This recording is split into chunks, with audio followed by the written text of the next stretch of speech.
Olá! Hoje a gente vai mergulhar no mistério que todo mundo sente, mas que pouca gente de fato entende. O que são essas sensações que vêm de dentro da gente? O que acontece quando o nosso corpo tenta, de verdade, nos dizer alguma coisa? Sabe aquela sensação visceral? Aquele famoso frio na barriga, um pressentimento que a gente não sabe de onde vem? Pois é, a gente vai ver que a ciência mostra que isso é muito, mas muito mais do que só uma metáfora. É uma comunicação real e super poderosa acontecendo dentro da gente. Então vamos para o nosso primeiro ponto. O corpo fala. E olha, não é de vez em quando não. É um fluxo constante de sinais 24 horas por dia. Essa ideia, na verdade, não é nada nova. Filósofos, médicos, há séculos que o pessoal debate essa conexão entre mente e corpo. A grande diferença é que hoje a ciência não está mais só concordando com a ideia. Ela está provando de forma bem definitiva que essa conexão é real. E agora a segunda parte dessa história, a prova de que o cérebro está assim ouvindo, e ouvindo com muita atenção. Graças a tecnologias incríveis como a neuroimagem, os cientistas conseguem literalmente ver em tempo real como aquilo que acontece no nosso corpo afeta diretamente a atividade lá no cérebro. O que antes era uma discussão mais filosófica, agora é um fato científico que a gente pode observar. E o que é mais interessante aqui é a clareza dessa conclusão da ciência. A fonte deixa bem explícito. Não se trata de uma influência pequena, sabe? Uma coisinha sutil. Não. O estado do nosso corpo, o nosso coração, pulmões, o intestino, tudo isso tem um impacto profundo em como a gente pensa e em como a gente se sente.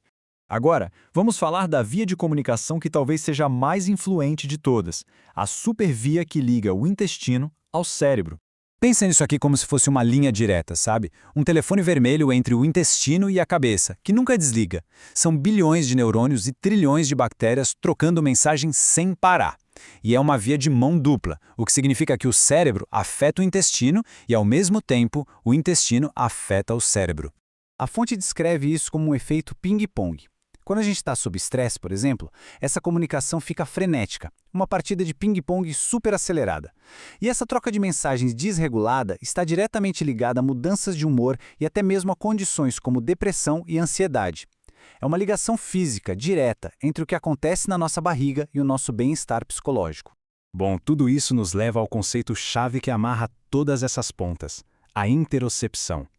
Ok, a comunicação existe, a via está lá, funcionando, mas qual é o mecanismo? Como é que uma informação bruta do corpo se transforma em um sentimento, numa emoção ou até numa decisão que a gente toma? A resposta é a interocepção. É basicamente um sexto sentido voltado para dentro.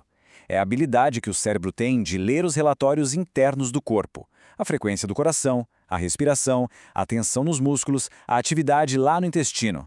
É a base de como nós sentimos o nosso próprio corpo por dentro.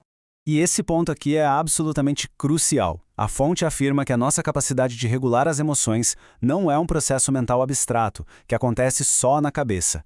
Ela depende diretamente da habilidade de perceber e entender os sinais do corpo. Em outras palavras, para controlar as emoções, primeiro a gente precisa sentir o corpo. E, finalmente, vamos para a chave da regulação.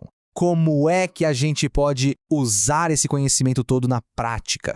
A grande sacada é que a interocepção não é uma característica fixa. É uma habilidade que pode e deve ser treinada.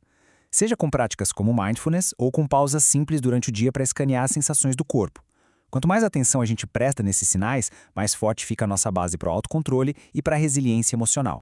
A gente pode pensar nisso como um processo de 3 passos.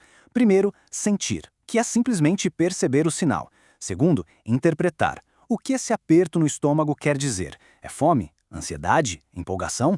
E terceiro, regular. Com base nessa interpretação, a gente toma uma atitude para voltar ao equilíbrio. Pode ser respirar fundo, comer alguma coisa ou só reavaliar a situação.